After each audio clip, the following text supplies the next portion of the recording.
¿Sabes lo que crees? Sesión 14. Yo pensé inicialmente que iban a ser 10, 11 sesiones, ya vamos en 14. Sesiones anteriores, si quieres ver, yo creo que la mayoría sabe dónde están, y-ccc.cl/sabes, y ahí está el código QR para llegar al canal YouTube. Ahí están todas las grabaciones, estamos al día. Resumen de la sesión anterior, 1, 2, 3, Dios existe de ser así. ¿Cuál? 4 y 5, Jesús es real, murió, resucitó, obviamente sí. 6 y 8, vida, origen, de dónde viene, ciencia versus religión. Sesión 7, la última cena.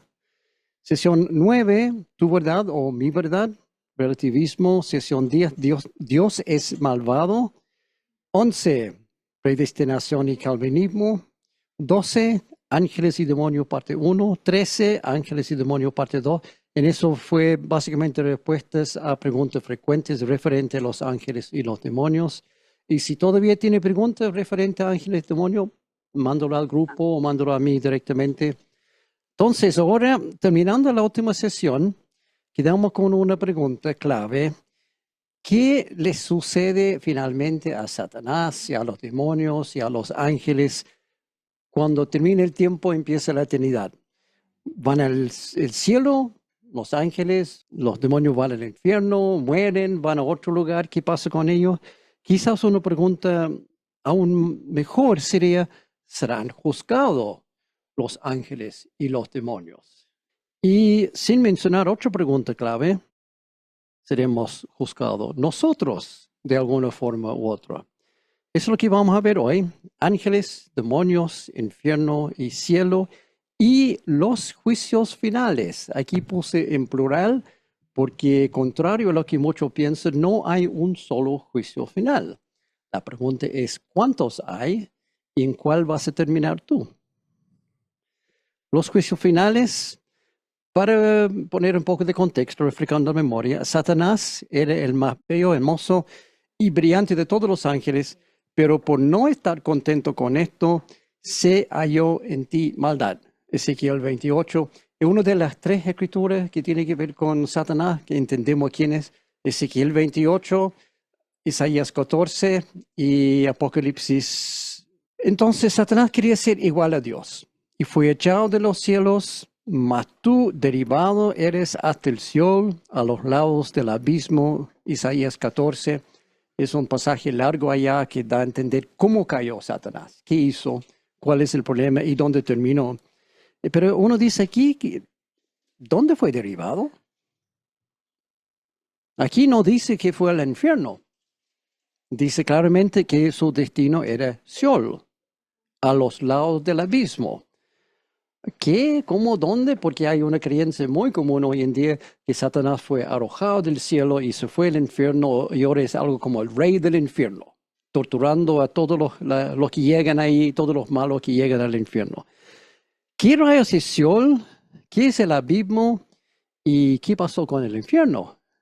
Bueno, no fue derivado del infierno, sino a Seol, Sheol, mejor dicho, tal palabra ocurre 66 veces en el Antiguo Testamento y en hebreo ocurre 66 veces, y eso porque la palabra en sí es hebreo. Y sigue así en muchas de las Biblias. No ha sido traducido porque la traducción no es tan fácil. De hecho, en varias traducciones de la Biblia sigue como Sheol. Sin embargo, hay traducciones no tan buenas que lo traducen como el infierno, el sepulcro, la fosa y cosas similares. Incorrectos. La palabra Seol no quiere decir ninguno de aquellos. En hebreo es simplemente el lugar a donde van todas las personas al morir. La morada de las almas de los muertos sería la traducción literal. Por eso en la Biblia no lo ponen, porque cada vez que tiene que poner Seol dice la morada de las almas de los... No, mucho más fácil poner la palabra Seol y uno puede buscar en diccionario para entenderlo. Entonces uno puede pensar, como mi amigo amarillo naranja aquí, Seol es el infierno, dice él, y Satanás está a cargo como rey del infierno. No, nada que ver. Seol no es el infierno y Satanás no está a cargo ni de Seol ni del infierno. El que está a cargo de Seol es Abraham y el infierno no existe. Y eso deja con alguna cara de, ¿qué? ¿Cómo el infierno no existe? Bueno, no existe aún. Ahora sí. ¿Qué? ¿Cómo? ¿Dónde? Dice mi amigo aquí, no entendí nada. Explíqueme todo esto porque mucha confusión. Bueno, es confusa a primera vista porque Satanás ha logrado confundirnos a creer cosas que no son ciertas. Muchas falsas imágenes, mentiras, concepto erróneo. Pensamos incluso que Satanás es un hombre pintado de rojo con cuernos y con un tridente inofensivo, casi chistoso. Y esa es nuestra impresión de Satanás. Nada que ver tampoco. Entonces tenemos que desconocer lo que conocemos y aprender lo que dice la Biblia. En la Biblia todo queda claro, no hay ninguna duda. En los tiempos del Antiguo Testamento y hasta el tiempo de Jesús, nadie se iba ni al infierno ni al cielo. Al morir, todos se iban al mismo lugar que se llama Seol, el lugar de los muertos. Buenos, malos, reyes, indigentes, ricos, pobres, la gente común, al morir todos se iban a Seol, sin importar lo que habían hecho en su vida, nada. En griego, el nombre para tal lugar es Hades. En el Nuevo Testamento, en muchos lugares ocurre la palabra Hades. Sin embargo, otra vez algunas traducciones traducen Hades como el infierno. No es así. Hades es Seol, Seol es Hades. Seol en hebreo, Hades en griego, fin de la historia. Es el mismo lugar, el lugar de los muertos. En el Nuevo Testamento, no lo vamos a leer ahora, pero Jesús relata una historia referente a Lázaro y el hombre rico, que nos ayuda a entender todo esto. Si no lo han leído, léelo por favor, Lucas 16, 19, 31, pues no tenemos tiempo para hacerlo ahora. Lo vimos hace algunas semanas atrás, entonces no lo voy a incluir de nuevo. Ambos mueren, tanto Lázaro como el hombre rico, y ambos van a Hades, pero a partes diferentes. Hay dos zonas en Hades, uno para los malos, o sea, el hombre rico va al lado malo, y otro para los buenos, y ahí termina Lázaro, en el lado bueno. Pueden verse mutuamente y pueden conversar, pero entre las dos hay un gran abismo imposible de cruzar. Tan a la vista, pueden gritar y conversar, y hay una larga conversación entre el hombre rico y Abraham. Y el hombre dice, por favor, mándame Lázaro por acá con una gotita de agua en el dedo, poner en mi lengua. Y Abraham dice, no puedo. Y mucha explicación, pero muy interesante la historia. Ahora, quiero aclarar, muchas personas piensan que es una parábola, que no es cierto.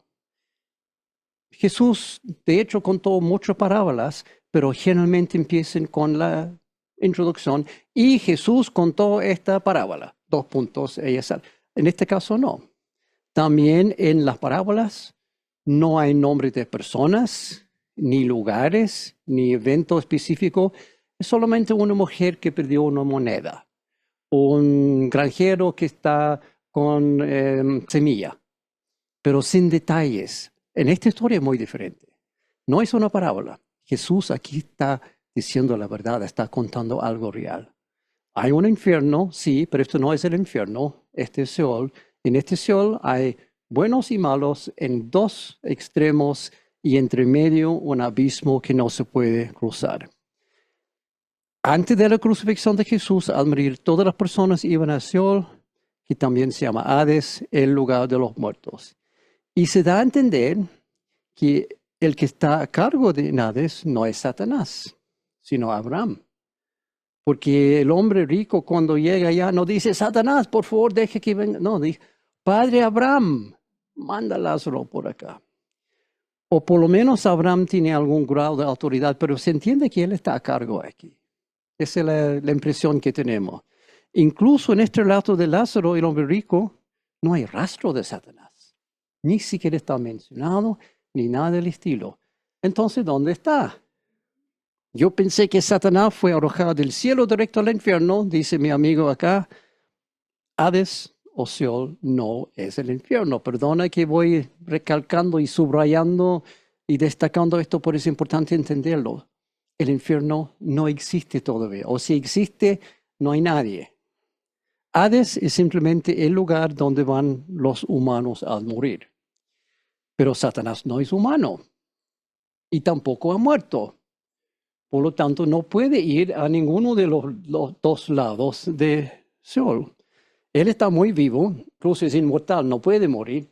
Entonces, no está ni en el lado de los malos de Hades, ni mucho menos en el lado de los buenos. Eso nos deja con la duda. ¿No vimos recién en Isaías que cuando Dios encontró maldad en Satanás fue enviado a Seol? Pero ahora estoy diciendo que no está en Seol. Sí, pero léelo con cuidado, con atención. Dice, mas tú derribado eres hasta el Seol, a lo profundo de la fosa. Agrega una frase adicional. Otra traducción dice, hasta el Seol, a los lados del abismo. Ahí empieza a aclarar un poco la cosa. Eso es lo que dice literalmente en hebreo. Algunos traducen lo profundo de la fosa, pero es literalmente a los lados del abismo. Ni la zona buena, ni la zona mala, sino a los lados del abismo. Ahí está Satanás. No está en el abismo, está en los lados del abismo. Curioso, pero eso es lo que dice. O sea, Satanás está actualmente en la tercera parte de Seol o Hades. No está ni en la zona buena, ni tampoco en la zona para los malos, sino en el abismo mismo que separa esas dos zonas, pero en los lados. No entendemos cómo funciona eso, pero aquí claramente dice la Escritura. Está en lo profundo de la fosa o los lados del abismo. Y sorprendentemente, desde este lugar, a los lados de la misma, todo tiene acceso a la tierra y también al cielo. Tampoco vamos a entrar en detalles ahora, pero según Job capítulo 1, de vez en cuando Satanás tiene que ir al cielo y reportar a Dios. Ahí tenemos el caso que está charlando con Dios, si quiere ponerlo así, y Dios dice, ¿y de dónde viene? Ah, rondar por aquí, por allá en la tierra, dar vuelta por aquí, por allá. O sea, ahí mismo entendemos que tiene acceso al cielo y también a la tierra. Aunque fue echado del cielo, igual tiene acceso. ¿Por qué? Buena pregunta. ¿Qué quiere decir la palabra Satanás? Acusador. Y eso es lo que hace. Llega a Dios y dice, ¿sabe qué? Yo vi a Sergio hacer tal cosa, y vi a Fran hacer tal cosa, y vi a la Katia hacer tal cosa. Y Dios dice, yo veo a mi hijo. Veo la sangre de Jesús. Pero él va igual acusando, y eso es lo que hizo con Job. Fue acusar. Entonces el trabajo del acusador, Satanás, es acusarlo frente a Dios y lo hace. Cada oportunidad que tiene, llega al cielo para acusar. No vamos a entrar en la teología de por qué Dios permite eso, pero es así. Ahora hay que dejar claro que Satanás una vez fue como comandante militar de gran parte de los ángeles del cielo. No sabemos cuál es su cargo. Algunos dicen que fue otro arcángel. La Biblia no dice, quizás fue así. Pero ahora no tiene ningún cargo en el cielo. Fue destituido de su autoridad en el cielo. Puede llegar, pero no puede hacer nada en el cielo. Pero en la tierra sí puede. Entonces eso hay que tener claro. Según Job, Satanás tiene libertad para recorrer toda la tierra y también para estar en el cielo frente a Dios. ¿Y cómo puede ser? Una pregunta, creo que eso expliqué un poco. Si fue arrojado del cielo a Seol, ¿por qué todavía está en el cielo conversando con Dios y en la tierra también? Creo que me anticiparon la pregunta, he contestado ya. ¿Y por qué no está en el infierno? No puede ir al infierno porque el infierno no existe aún. Mejor dicho, el infierno no existe aún. Va a existir en un momento, sí, sin duda, pero hasta el momento no existe. O si bien existe, quizás Dios ya lo hizo, quizás ya está como poniendo más carbón. Si existe, no hay nadie en el infierno. Eso sabemos por Apocalipsis. Incluso vamos a verlo al final hoy. ¿Qué pasa con el infierno? ¿Quiénes son los primeros habitantes? Todo esto. Está vacío actualmente si es que existe o quizás Dios no lo ha terminado todavía. Hay algunas pistas en la Biblia que Dios está preparando tal lugar, pero está sin habitantes hasta los tiempos finales en Apocalipsis. Y le toca a Satanás ser arrojado un total de 4 veces en su camino del cielo al infierno, antes de llegar al infierno. La primera vez fue a Seol, fue arrojado, cuando fue hallado en ti maldad, fue hallado del cielo a los lados del abismo. Primera vez. Segunda vez, capítulo 12 de Apocalipsis, Satanás es arrojado, pero tampoco va al infierno. Apocalipsis 12 del 4 al 11. Se desató entonces una guerra en el cielo. Miguel y sus ángeles combatieron al dragón. Este y sus ángeles a su vez les hicieron frente, pero no pudieron vencer y ya no hubo lugar para ellos en el cielo. Así fue expulsado el gran dragón, aquella serpiente antigua que se llama Diablo y Satanás, que engaña al mundo entero. Junto con sus ángeles fue arrojado a la tierra. Esta vez no va al abismo, sino a la tierra. O sea, no sabemos toda la situación aquí, pero llega al cielo, hay una gran pelea entre él y los ángeles lo echan, pero ahora va a la tierra. Segunda vez que es arrojado. Tercera vez le toca a Satanás, pero tampoco es el infierno. Apocalipsis 20 del 1 al 3.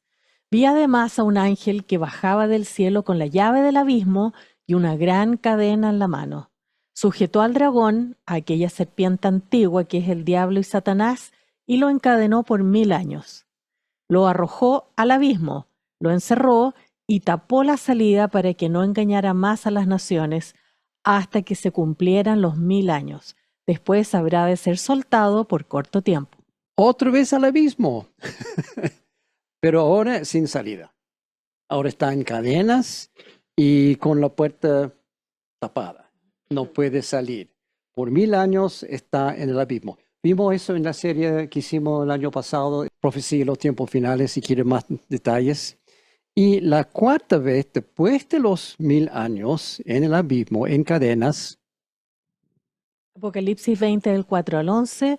Cuando se cumplan los 1000 años, Satanás será liberado de su prisión y saldrá para engañar a las naciones que están en los 4 ángulos de la tierra, a Gog y a Magog, a fin de reunirlas para la batalla. Su número será como el de las arenas del mar. Marcharán a lo largo y a lo ancho de la tierra y rodearán el campamento del pueblo de Dios, la ciudad que Él ama. Pero caerá fuego del cielo y los consumirá por completo. El diablo, que los había engañado, será arrojado al lago de fuego y azufre, donde también habrán sido arrojados la bestia y el falso profeta.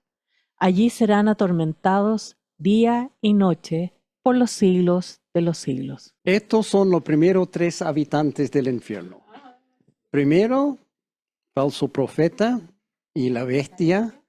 Antes del milenio, Satanás pasa el milenio en el abismo, lo sacan, hace esa guerra de Gog y Magog y ahora finalmente él también arrojado al infierno definitivo. Por fin, después de todo eso, miles de años, millones de años, no sabemos cuánto, donde corresponde el infierno definitivo y final y para toda la eternidad. De ahí no sale. Entonces, para resumir, hoy en día el infierno no existe aún, o si existe, está en proceso formado por Dios, no tiene habitantes todavía. No hemos llegado a todo eso de la bestia y falso profeta. Todas las personas que mueren van o a Hades, Seol, los malos. Hoy en día, después de la crucifixión de Jesús, los buenos, los cristianos van a paraíso, que tampoco es el cielo definitivo, pero por lo menos es un lugar bueno. Pero nadie va al infierno, todavía. Las primeras 2 personas que van al infierno son el gobernante humano llamado la bestia. Muchas veces vemos Apocalipsis y pensamos, la bestia, algún monstruo enorme con cabezas y no sé, alas y cuernos. Es una persona, simbolizado por todo eso, sí, pero la bestia es una persona, es un gobernante. Y su amigo, que también es persona, humano, el falso profeta. Son los primeros. Hay muchas imágenes dando vuelta que no son ciertas. Si uno lee Apocalipsis incluso y lo lee primera vez, también termina con imágenes que realmente no son tan ciertas. Hay que leerlo con entendimiento, hay que leer Daniel también para entender que la bestia es una persona. Falso profeta, una persona. Satanás, sí. pero son personas, son gobernantes, son algún tipo de presidente o emperador o rey o algo así, pero son humanos y terminan en el infierno. Satanás es arrojado primero del cielo, o sea, anterior a Edén ya está arrojado a los lados del abismo, después a la tierra, posteriormente al abismo por 1000 años y finalmente al infierno. 4 etapas de ser arrojado, arrojado, arrojado. Parece que muy terco este Satanás, no quiere ser arrojado, pero termina finalmente en el infierno. Pero algo extraño ocurrió en medio de todo esto de ser arrojado por aquí por allá a Satanás. Lo vimos recién, quizá pasamos de largo. Apocalipsis 20, del 2 al 5. El ángel sujetó al dragón y aquella serpiente antigua, que es el diablo y Satanás, y lo encadenó por 1000 años. Lo arrojó al abismo, lo encerró y tapó la salida para que no engañara más a las naciones hasta que se cumplieran los 1000 años. Después habrá de ser soltado por corto tiempo. Entonces vi tronos donde se sentaron los que recibieron autoridad para juzgar. Vi también las almas de los que habían sido decapitados por causa del testimonio de Jesús y por la palabra de Dios. No habían adorado a la bestia ni a su imagen, tampoco se habían dejado poner su marca en la frente ni en la mano. Esto se ve muy interesante, porque ahí tenemos una pista de lo que pasa con los demás. Vimos hasta el momento solamente 2 personas. ¿Qué pasa con todos los demás? Pero aquí, autoridad para juzgar. Parece que viene un juicio. Hay personas autorizadas para juzgar en el cielo. No olvide que Juan ve toda esta visión en el cielo, entonces él está mirando el cielo del altar y ve estos tronos y ahí dice, vi los que recibieron autoridad para juzgar. Entonces pregunta, ¿quiénes son y a quiénes van a juzgar? En realidad, Juan ve 2 cosas aquí y esto lleva mucha confusión porque la gente lee de largo y no toman en cuenta que son 2 cosas. Dice que vi tronos y vi también. Él deja claro que hay 2 cosas que él está mirando en el cielo, que son 2 grupos de personas. Los que recibieron autoridad para juzgar, grupo 1, y grupo 2, los que fueron martirizados por su fe. Está muy claro cuando ve el texto. Se sentaron los que recibieron autoridad para juzgar, grupo 1. Vi también las almas de los que habían sido decapitados por causa del testimonio de Jesús. Está claro. 2 grupos de personas en el cielo. Está claro quién es el segundo grupo, obvio, son mártires, pero ¿quién es este primer grupo? Ahí está el misterio. Hay varias teorías al respecto. La más frecuente es que quien está sentado en los tronos también son los mártires. No tiene sentido porque Juan dice que hay 2 grupos diferentes, los que están en los tronos y los mártires. No son los mismos. Otra teoría, el primer grupo sentado en trono son los ángeles que van a juzgar. Pero los ángeles no tienen autoridad para juzgar a las personas y tampoco es su función. Lo vimos algunas semanas atrás. Hebreos 1, del 13 al 14. Dios nunca dijo a ninguno de los ángeles, siéntate a mi derecha hasta que yo haga de tus enemigos el estrado de tus pies, porque todos los ángeles son espíritus al servicio de Dios, enviados en ayuda de quienes han de recibir en herencia la salvación. Aquí estoy leyendo, Dios habla hoy, perdóname. No es mi favorito para nada, pero en este caso achuntaron perfectamente con el significado. Los ángeles son espíritus al servicio de Dios, enviados en ayuda de quienes van o han de recibir la herencia, la salvación, nosotros. Incluso todo el primer capítulo de Hebreos aclara quiénes son en relación a Cristo y cuál es su posición y función. Y aquí la sección clave, son espíritus, primero al servicio de Dios y segundo están para ayudarnos, no para juzgarnos. De hecho, la palabra en sí, ángel, simplemente quiere decir mensajero. Si hay un mensajero en la empresa, no es para juzgar, no es para tomar decisiones, es para obedecer y hacer lo que dice el jefe. Obviamente son muy poderosos los ángeles, muy fieles, muy potentes, muy dedicados, pero no juzgan a las personas. No tienen esa autoridad. Entonces, ¿quiénes son los de este primer grupo? Estamos descartando posibilidades.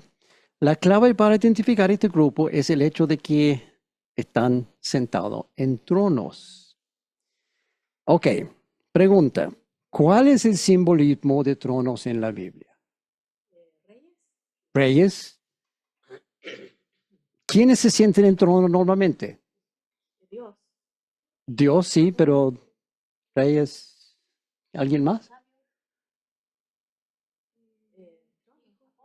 En general, príncipes, sí, reyes, sí, o en general los que reinan.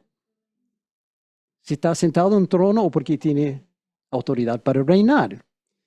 Y eso nos da una gran pista aquí. Estos que están recibiendo autoridad para juzgar, también tiene autoridad para reinar. ¿Y cómo termina esta sección justo antes de que Satanás sea liberado nuevamente? Dice, y reinaron con Cristo 1000 años. Hay una gran pista ahí. ¿Quiénes reinaron con Cristo 1000 años? ¿Ya decidiste quiénes son estos que están en este primer grupo? Te doy otra pista. Segunda de Timoteo 2 del 11 al 13.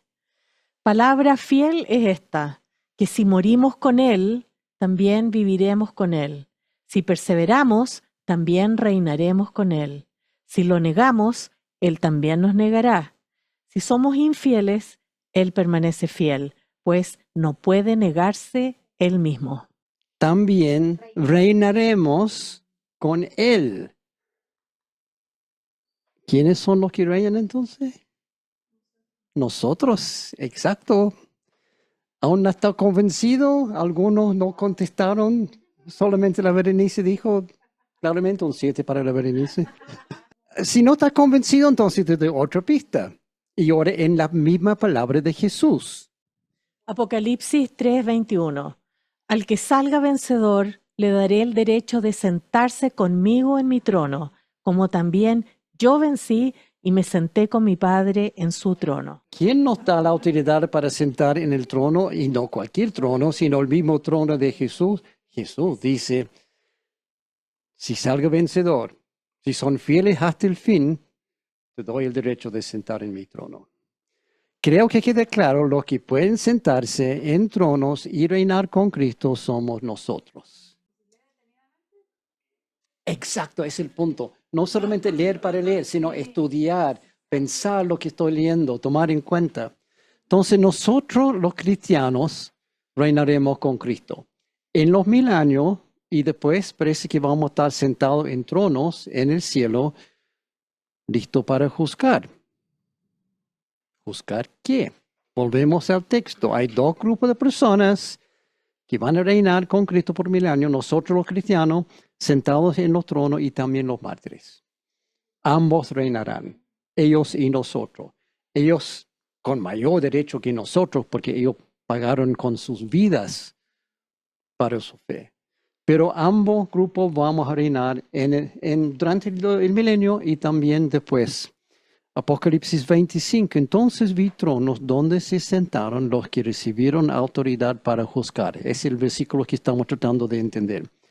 Pero hay otro punto importante aquí. El primer grupo también hace algo que el segundo no hace. Recibieron autoridad para juzgar. Los mártires no recibieron esa autoridad. Los que estamos sentados en el trono, sí. Por alguna razón, Dios no da a los mártires esa autoridad, al parecer. Juzgan, se les da autoridad para juzgar, la cual nos lleva a la pregunta obvia, ¿a quiénes van a juzgar? Todavía no tenemos eso claro. Entonces vamos descartando la posibilidad. ¿Pueden juzgar a ellos mismos? Nada que ver, obvio. Los mártires, tampoco. Los malvados, a lo mejor. Los ángeles. ¿Quién más está presente en el cielo en este momento? No van a juzgar a sí mismos. Tampoco los mártires, los malvados, otros 7 puntos por acá. Los ángeles. Es la única posibilidad que nos queda. Y muchos piensan, ¿cómo nosotros juzgando ángeles? Nosotros los creyentes vamos a juzgar a los ángeles. ¿Qué, cómo, dónde nosotros vamos a juzgar a los ángeles? ¿Están pensando? ¿No lo sabían? Parece que tampoco sabían los de la iglesia de Corinto. ¿Por qué? 1 Corintios 6, del 2 al 3. ¿Acaso no saben que los creyentes juzgarán al mundo? Y si ustedes han de juzgar al mundo, ¿cómo no van a ser capaces de juzgar casos insignificantes? ¿No saben que aún a los ángeles los juzgaremos? Cuanto más los asuntos de esta vida. Clarito. El contexto aquí, hay un caso en la iglesia de Corinto que no ha sido juzgado. Nadie se levanta para decir este tipo está haciendo mal. Y aquí Pablo está diciendo, ¿no hay nadie entre ustedes que puede juzgar? ¿No saben que van a juzgar hasta ángeles? Interesante, pero aquí lo dice claramente. Y ahí está tú pensando que la vida en el cielo va a ser relajada, sentado en una nube, tocando suavemente tu arpa, cantando. Apuesto que nunca sospechaste que al lugar del cielo estaré peleando la guerra más grande de la historia en la tierra, o sea, Armagedón, porque la Biblia dice que cuando viene Jesús, viene con sus fieles, con sus santos, con sus elegidos, nosotros, para pelear Armagedón. Y además, juzgar ángeles. Parece que la vida en el cielo será interesante. Aparte de alabar al Señor 24/7. Muchos creyentes no saben nada de esto por una razón muy simple. No leen su Biblia, ahí está. Pero muchos no lo saben porque su Biblia está así, empolvada. No conocen sus Biblias, no las leen mucho. Todo lo que hemos visto es de la Biblia. No estoy inventando yo que vamos a juzgar ángeles. Estamos simplemente leyendo la Biblia y sacando conclusiones de lo que dice la Biblia. Nada aquí es lo que yo pienso, ni lo que yo digo, todo es lo que dice la palabra de Dios. Yo he dicho esto muchas veces, no me crean a mí, crean a la Biblia, crean a la palabra de Dios. Y voy ahora a agregar otra cosa. Ponte en serio en estudiar tu Biblia. Estudia más la palabra, conoce más la palabra. Sigamos, volviendo al punto de juzgar ángeles, muchos teólogos dicen que los ángeles que vamos a juzgar probablemente no son los ángeles que están en el cielo sirviendo fielmente a Dios, sino los ángeles caídos, que siguieron a Satanás en rebelión contra Dios, o sea, los demonios. También son ángeles, pero son demonios ahora. Esos son los ángeles que vamos a juzgar, dicen los teólogos. Tienen sus razones por decir eso, no vamos a entrar en detalle. Yo creo que es así. No veo por qué vamos a juzgar a ángeles buenos. No tiene que juzgar. Y al parecer este juicio sucede durante los 1000 años. Durante el milenio nosotros sentados en tronos, reinando con Cristo, sí, pero también juzgando a los demonios. Y quizás por eso Dios tiene encadenado a Satanás durante 1000 años para que él no pueda interferir. Especulación mía, no sabemos por qué, pero es posible. Comienza justo después de que Satanás es encadenado al comienzo del mismo milenio. De ahí sigue por 1000 años. Así, eso es uno de los juicios finales de los ángeles, pero no es el único juicio final. También está el juicio de los muertos, cuyas almas, según Jesús, siguen vivas en Hades, no en el infierno, están en Hades. Ojo, son sus almas que están en Hades, no sus cuerpos. Murieron, su cuerpo está en la tumba, en el mar, comido por un animal, pero sus almas están en Hades, esperando. Sus cuerpos todavía están en la tumba. Nuestros cuerpos, los creyentes, nuestros cuerpos fueron resucitados en el rapto. Entonces, no hay cuerpos cristianos en la tierra en este momento. El rapto ya pasó en este momento. Ya estamos al final de todos los tiempos. Pero los cuerpos de ellos no. Permanecen muertos, convirtiéndose lentamente en polvo. ¿Qué le sucede a ellos al final de los tiempos? También está ahí. Entenderlo bien. Necesitamos un poco más contexto. Aquí vamos a retroceder un poco. Apocalipsis 20, del 4b al 14. Y reinaron con Cristo 1000 años. Esta es la primera resurrección. Los demás muertos no volvieron a vivir hasta que se cumplieron los 1000 años. Dichosos y santos los que tienen parte en la primera resurrección. La segunda muerte no tiene poder sobre ellos, sino que serán sacerdotes de Dios y de Cristo y reinarán con él 1000 años. Ahí estamos repasando lo que vimos recién, pero aquí está el punto clave. No volvieron a vivir hasta que se cumplieron los 1000 años, los muertos. Los cristianos sí, porque ahí estamos reinando con Cristo durante 1000 años, dice claramente, pero los malos siguen muertos, sus almas siguen en Hades. Es importante entender la historia completa. Primero, todos los cristianos resucitan en la primera resurrección y reinan con Cristo en la tierra durante 1000 años. Pero los demás muertos permanecen muertos, almas en Hades, cuerpos entrados, almas vivas, despiertos, están conscientes, no están dormidos, eso hay que tener claro. Pero los cuerpos siguen muertos. El diablo, que los había engañado, será arrojado al lago de fuego y azufre, donde están también la bestia y el falso profeta. Ahí serán atormentados día y noche por los siglos de los siglos. En este momento, en el infierno final y definitivo, que no es Hades, este es el infierno, en este momento también existe Hades, están separados, dos cosas diferentes, y hay 3 habitantes en el infierno. La bestia, falso profeta, que ya llevan 1000 años, y ahora Satanás se une con ellos para siempre. Pero falta algo, sigamos leyendo. Luego vi un gran trono blanco y a alguien que estaba sentado en él. De su presencia huyeron la tierra y el cielo sin dejar rastro alguno. Vi también a los muertos, grandes y pequeños, de pie delante del trono.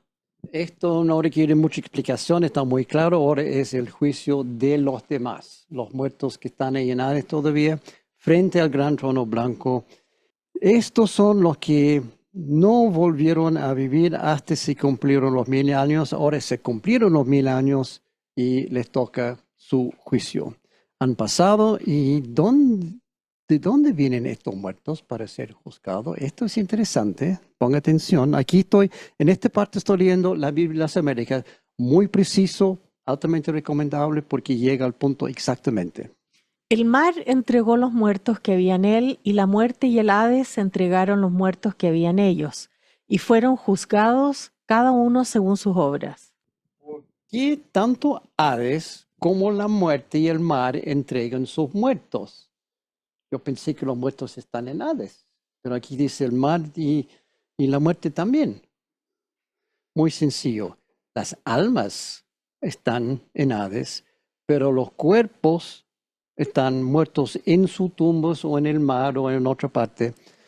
Al igual que el rapto, aquí también las almas y los cuerpos se van a juntar nuevamente y quedar inmortales. Tal como sucedió con nosotros en el rapto, nuestro alma con nuestro cuerpo y fuimos al cielo. Ahora hay almas en Hades y cuerpos en el mar, en la tumba, y van a juntar de nuevo. Por eso dice, el mar entregó los muertos que había en él, cuerpos, y la muerte y el Hades entregaron los muertos que están en ellos y fueron juzgados cada uno según sus obras. O sea, se juntaron los cuerpos con almas. Sigamos. La muerte y el Hades fueron lanzados al lago de fuego. Esta es la muerte segunda. El que no se halló inscrito en el libro de la vida fue lanzado al lago de fuego. No quieres llegar al gran trono blanco. Eso no es buen lugar para llegar porque nadie escapa con vida.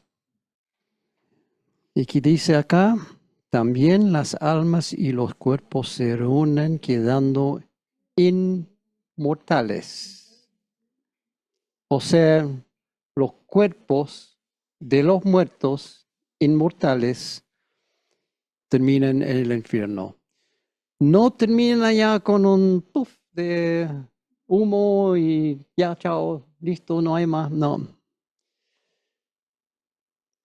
Están ahí para siempre, para la eternidad, por los siglos de los siglos, tiempo sin fin, dice la palabra. Cuando habla de ser salvo, o el don de la salvación, ¿a qué se refiere? Cuando decimos yo soy salvo, predicamos la salvación. ¿De qué estás salvando? Estás salvado de esto. Somos salvos del infierno. Muchos no quieren reconocerlo, hablando, sí, la salvación, tenemos salvación, qué bueno. ¿Salvo de qué? Salvo de esto, el infierno. Te estás salvando del infierno, de pasar la eternidad ahí en tu cuerpo inmortal. Eso es lo que es la salvación, para tomar el peso de lo que es la salvación. Hoy en día pocas iglesias hablan del infierno y la muerte y la eternidad y la salvación porque hace sentir incómodo a la gente. Y yo digo, bien, que se sienten incómodos. Deberíamos quedarnos incómodos a ver esto y pensar. Este es el punto central del Evangelio. En el rapto, los creyentes reciben sus cuerpos glorificados, eternos, inmortales.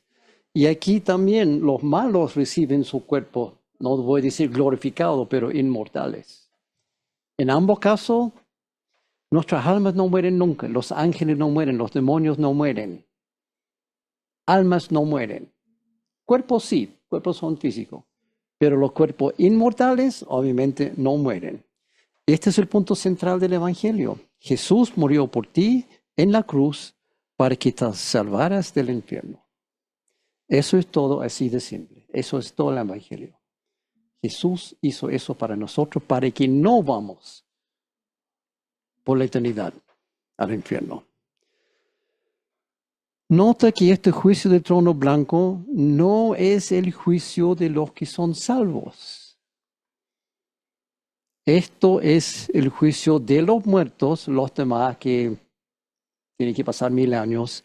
Pero nosotros somos vivos en ese momento, ya en el rapto o martirizado, pero somos vivos. Por esto yo digo que llegar al gran trono blanco no hay esperanza. Es la segunda resurrección, del versículo 5.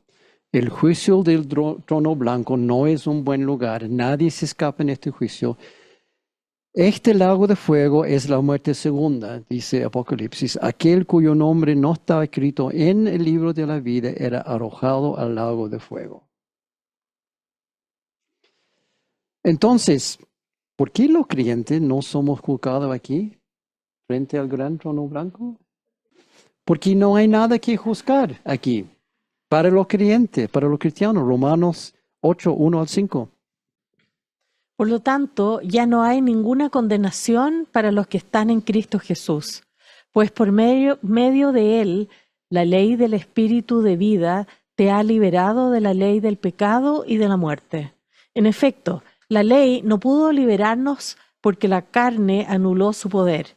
Por eso Dios envió a su propio Hijo en una condición semejante a la de los pecadores, para que se ofreciera en sacrificio por el pecado.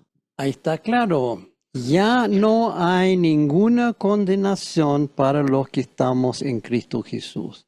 Jesús en la cruz pagó el precio de nuestros pecados, la muerte, y eso a veces tampoco tomamos el peso, que murió Jesús para mí, para salvarme de esto, para que nosotros no tengamos que pagar el precio. Por ende, ya no hay ninguna condenación, por ende tampoco hay juicio que conlleve siempre a la condenación. Por eso no vamos al frente al gran trono blanco, porque eso es juicio. Juan 3, 16 al 18. Porque tanto amó Dios al mundo que dio a su Hijo único, para que todo el que cree en Él no se pierda, sino que tenga vida eterna. Dios no envió a su Hijo al mundo para condenar al mundo, sino para salvarlo por medio de Él. El que cree en Él no es condenado, pero el que no cree ya está condenado por no haber creído en el nombre del Hijo único de Dios. Dos posibilidades, condenado o no condenado. Y dice, Jesús no vino a condenar. ¿Por qué? Porque ya estamos todos condenados. Todos hemos pecado, todo el mundo está condenado. Y Jesús vino para tomar esa condenación para Él, para la gente que quiere eso. Así que los cristianos, los vivos, no comparecemos ante el juicio del gran trono blanco. Solo los muertos comparecen allá y luego van directamente al infierno porque ya son condenados. Sin embargo, nosotros los cristianos también vamos ante un trono. Nadie puede escapar sin presentarte ante un trono, pero es otro trono. Para los cristianos no es el trono blanco, es un trono diferente y un juicio diferente. Romanos 14, 10b al 14. Porque todos compareceremos ante el tribunal de Cristo, pues escrito está: vivo yo, dice el Señor, que ante mí se doblará toda rodilla y toda lengua confesará a Dios. De manera que cada uno de nosotros dará a Dios cuenta de sí. No es el trono blanco, pero igual tenemos que darnos cuenta. Hay que rendir cuenta al Señor y explicar lo que hiciste con tu vida. Pero aquí dice, esto se llama el tribunal de Cristo, no es el gran trono blanco. Y frente a Él tenemos que dar cuenta de lo que hemos hecho con nuestra vida. ¿Pero por qué? Si este tribunal no es para condenar, ¿cuál es el punto? Bueno, primero, se doblará todos los días y toda lengua confesará. Eso sin duda. Pero ya no como castigo, sino como privilegio. Ponerme frente al Señor de rodillas diciendo, te confieso, mi Rey, gracias. Eso, primero es eso, pero también es otra cosa que no está aquí en Romanos, sino 2 Corintios. Del 5 al 10. Porque todos nosotros debemos comparecer ante el tribunal de Cristo para que cada uno sea recompensado por sus hechos estando en el cuerpo, de acuerdo con lo que hizo, sea bueno o sea malo. Malo en el sentido que no estamos condenados por eso malo, pero igual hay que darnos cuenta, hay que rendir cuentas al Señor, decir, esto hice mal, esto hice bien, y en base de eso dice, cada uno sea recompensado. ¿Sabías que habrá recompensas en el cielo por lo que hiciste en la tierra? Interesante. El cielo no es un lugar de igualdad. Muchos piensan que vamos a llegar todos iguales, sin diferencia alguna. Bueno, todos somos salvos de exactamente la misma manera, sí, sin duda. Pero cada persona recibe recompensa diferente según lo que haya hecho con su vida en la tierra. Y esto es interesante, no hay tiempo para entrar en todo esto, pero primero hay coronas para algunas personas en el cielo. Aparte de recompensas, hay coronas. Hay por lo menos 5 coronas que están nombradas en la Biblia y quizás más. Por ejemplo, hay una corona especial para los mártires que merecen. Y hay otros 4 que están nombrados. Pero también hay recompensas que cada uno puede acumular mientras está en la tierra. No es la misma recompensa para todos. ¿Cómo sabemos eso? Mateo 6. 19 al 20. No acumulen para sí tesoros en la tierra, donde la polilla y la herrumbre destruyen, y donde ladrones penetran y roban, sino acumulen tesoros en el cielo, donde ni la polilla ni la herrumbre destruyen, y donde ladrones no penetran ni roban. Palabra clave, acumulen. Acumulen, sí, poner algo y poner algo encima, y más encima, y más encima, y más y más. Cada uno puede hacer eso, poner un poquito o poner mucho, según lo que haya hecho en la tierra. Hay distintos tipos de recompensa, por ejemplo, Mateo 10:41. El que recibe a un profeta como profeta recibirá recompensa de profeta, y el que recibe a un justo como justo recibirá recompensa de justo. Por lo menos dos tipos de recompensa diferentes aquí. Si nunca recibiste un profeta en tu casa, eso no va a recibir. Si cada día estás recibiendo docenas de profetas, va a acumular mucho. 1 Corintios 3:8. Ahora bien, el que planta y el que riega son una misma cosa, pero cada uno recibirá su propia recompensa conforme a su propio trabajo. Aquí está hablando de iglesias. El que planta una iglesia tiene un tipo de recompensa. El que riega después para hacer esa iglesia crecer, otro tipo de recompensa. Una vez más, no hay tiempo para entrar en detalles sobre todas estas coronas y recompensas. Solo recuerda todo lo que haces en tu vida terrenal afecta lo que está acumulando en el cielo. Entonces, debemos hacer lo máximo aquí en la tierra para acumular tesoros en el cielo. Piensa en eso. ¿Cómo está tu cuenta hoy en día? El mío podría ser bastante mejor, creo yo. Es para reflexión, ¿no? Señor, ¿qué estoy haciendo yo para acumular tesoros en el cielo? ¿Estoy haciendo bien? ¿Qué podría hacer yo para acumular más tesoros en el cielo? Nunca hay que ser conforme con lo que está acumulando, siempre, porque el Señor siempre no exige más, pero espera más de nosotros. Por eso tenemos los dones y talentos que tenemos. Y aquí, para que quede claro, tu salvación no depende de hacer cosas buenas. La salvación es solo por fe, solo por Cristo, solo por gracia, solo por misericordia. No hay nada que puedes hacer para ganar la salvación. Pero tus obras son las que acumulan tu recompensa en el cielo. Finalmente, como Dios es justo y equitativo, lo mismo sucede en el infierno. Algunas personas son castigadas mucho más severamente que otras.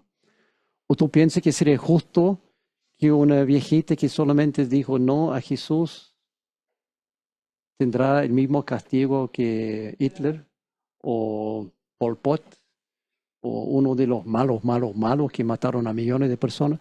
Obviamente Dios es justo, no van a tener el mismo castigo. ¿Cómo sabemos eso? Lucas 12, 46 al 48.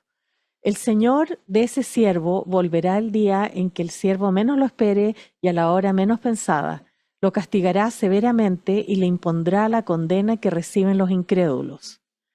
El siervo que conoce la voluntad de su Señor y no se prepara para cumplirla recibirá muchos golpes. En cambio, el que no la conoce y hace algo que merezca castigo recibirá pocos golpes. A todo el que se le ha dado mucho, se le exigirá mucho, y al que se le ha confiado mucho, se le pedirá aún más. Este es similar a la parábola de los talentos, pero aquí está hablando de dos siervos que uno se porta un poco mal, el otro muy mal. Y el Señor aquí dice, el que hace un poco mal, poco golpe. Que hace mucho mal, mucho golpe. Pero se entiende que está hablando también del infierno. Los castigos pueden ser muy severos o muy suaves. Pero igual, el infierno no es un buen lugar para pasar la eternidad. Así que esos son los juicios finales mencionados en la Biblia.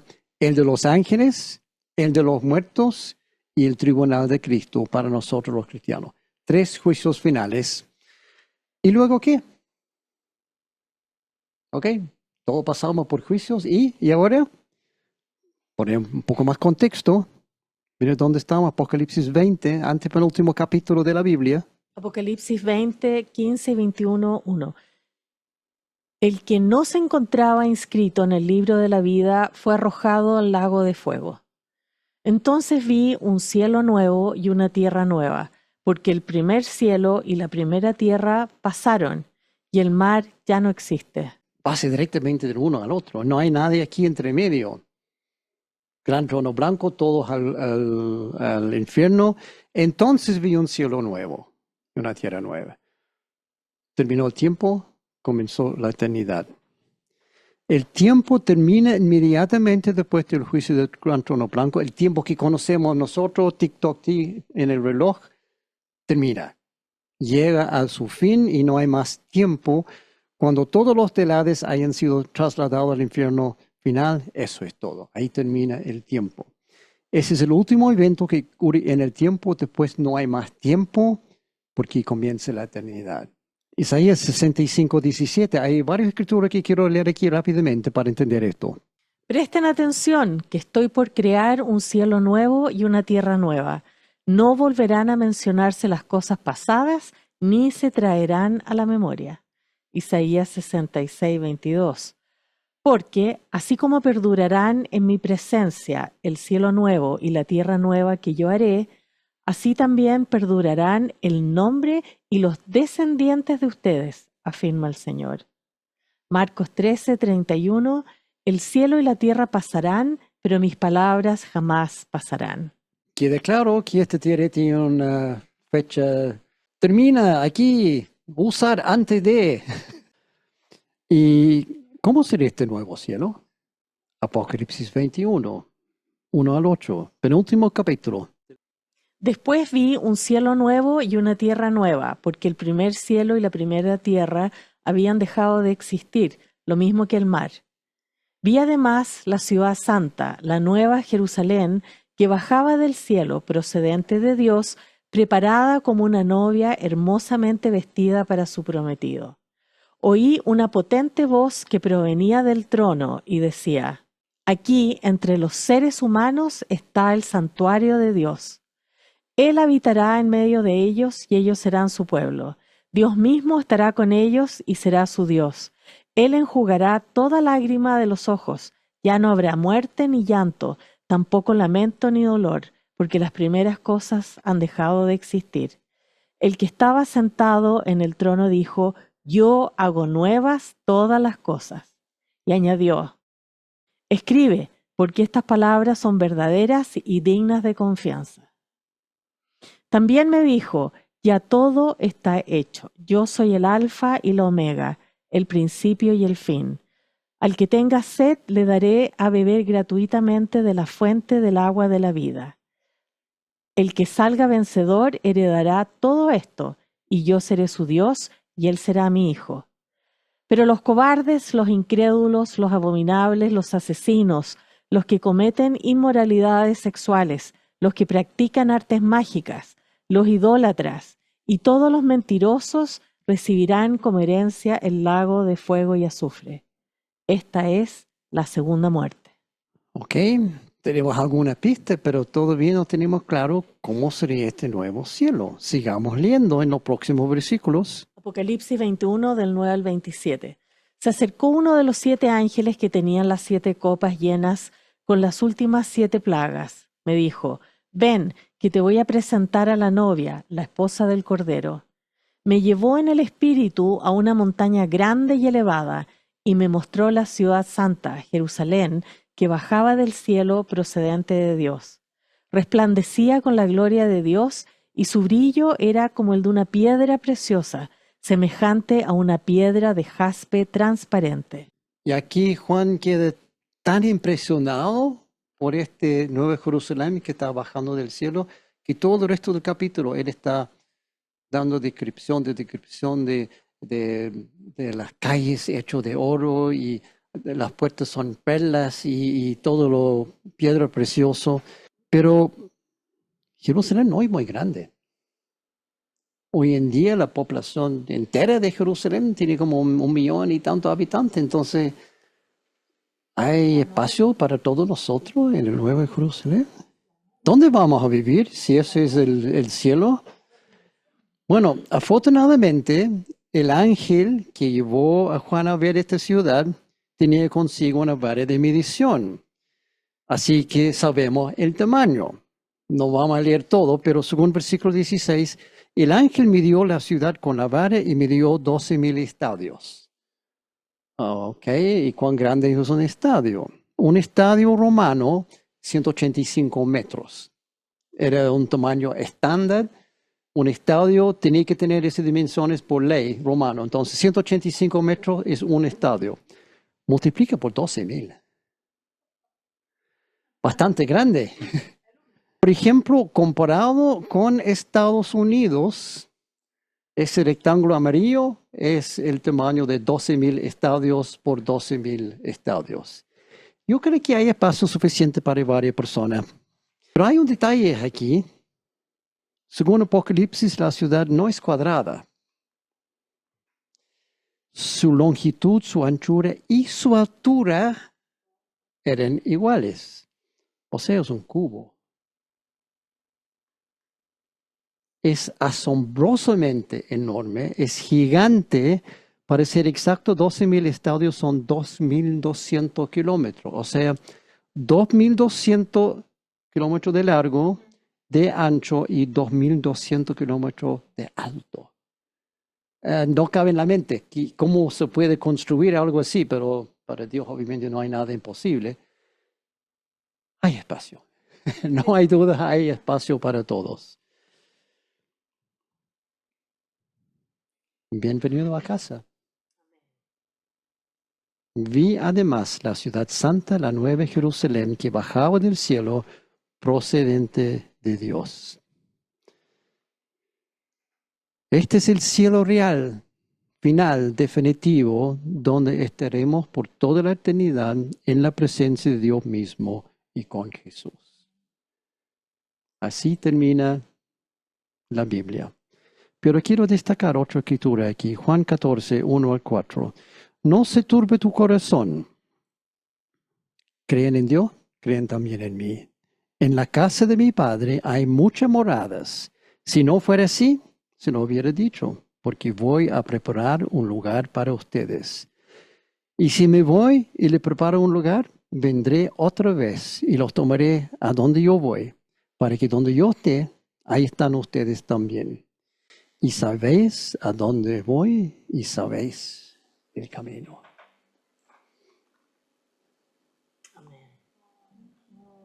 Fin. Gracias, Señor, por tu palabra. La próxima sesión, gran signo de interrogación. Estamos pensando qué hacer, estamos conversando hoy con Joana. No hemos decidido todavía. Pero igual aquí dejo el código QR y dejo los lazos para que pueden tener todos los estudios de esta serie.